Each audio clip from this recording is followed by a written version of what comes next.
Point-slope form is a way to write or graph a line when you already know one point on the line and the slope. You only need two things, a point written as x1, y1, and the slope m.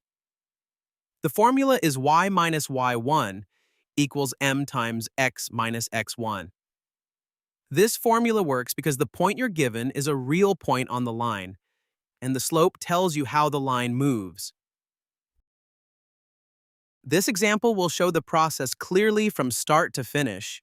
Pay attention to the written explanations as each step appears on the screen.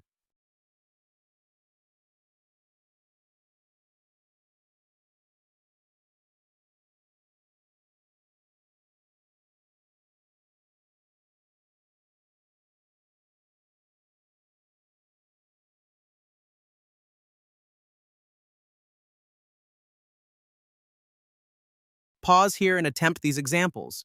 After that, press play to see the solution built visually, one step at a time.